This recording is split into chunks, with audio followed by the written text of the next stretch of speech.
Good morning guys. So, ano ngayon? November 26, 2025.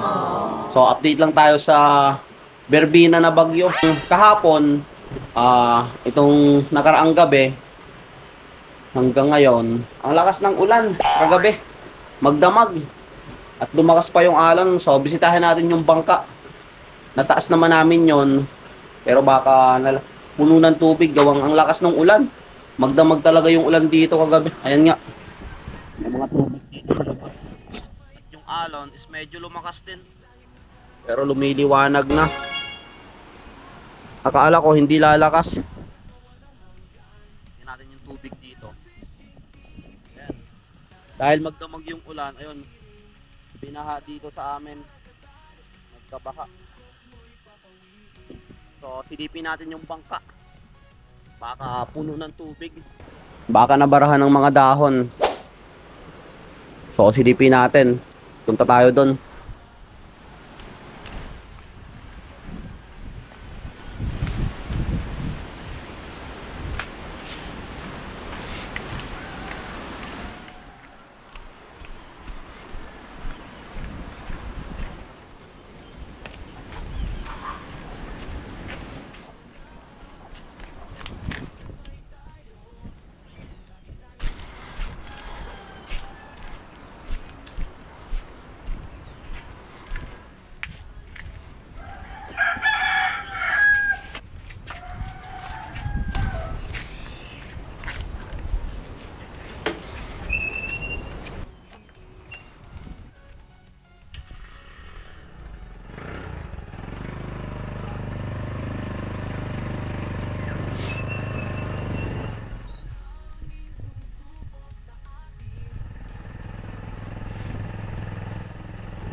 So, kung mapapansin nyo guys, ang labo ng tubig.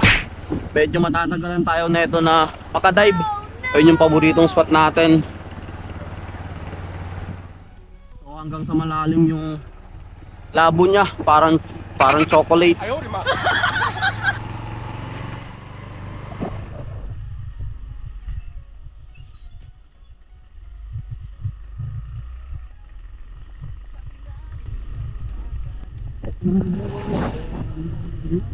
So, yes,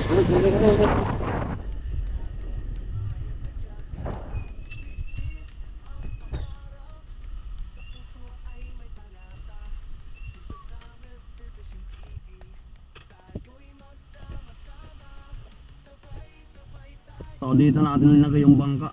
So okay naman. Walang tubig. So linagyan kasi natin na itong trapal.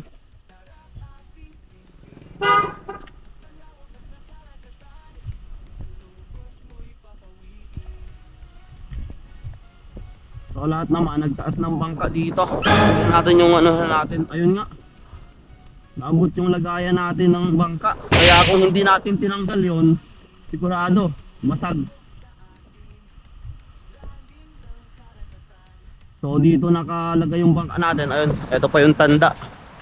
Yung lagayan ng asagan. So nag-abot dito siguro yung tubig. Ayan, kita naman yung mga kalat. Tapos ayun, lalakas ng alon. Tapos ang labo, parang chocolate. Ito hindi nilas itong tarik, nasira tuloy. Ay hindi naman, natanggal lang yung So biglang lumapad itong natin. Ang daming kalat.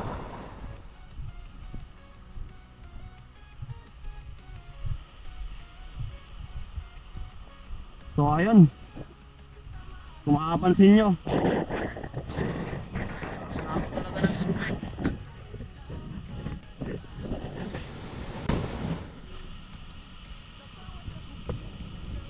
Siguro makakadive tayo na ito ulit mga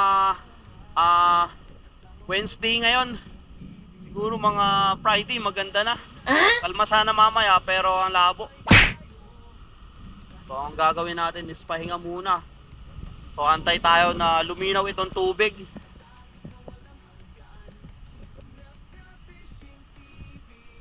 Dahil kung ang lakas kasi nung ulan, yung tubig baha is puro papunta dito yan. Kaya yung labo, yan na iipon.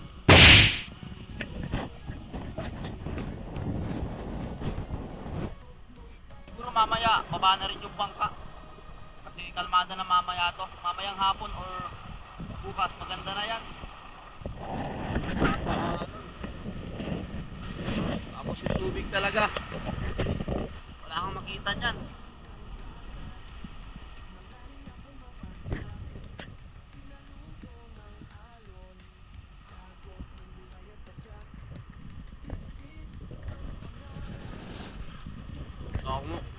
So at kung mapapansin nyo, wala talagang nakalagay na mga bangka, lahat nakataas. Ayun yung iba.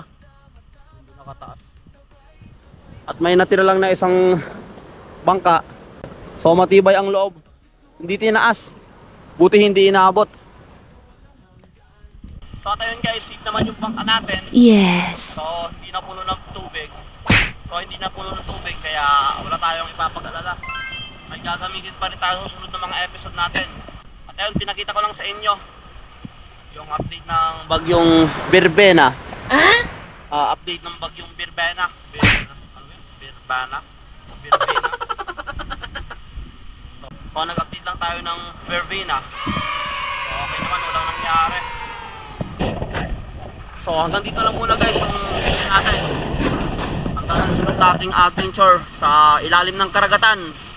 So maraming salamat sa inyong lahat sa walang sawang patuloy na sumusuporta sa munting channel ko.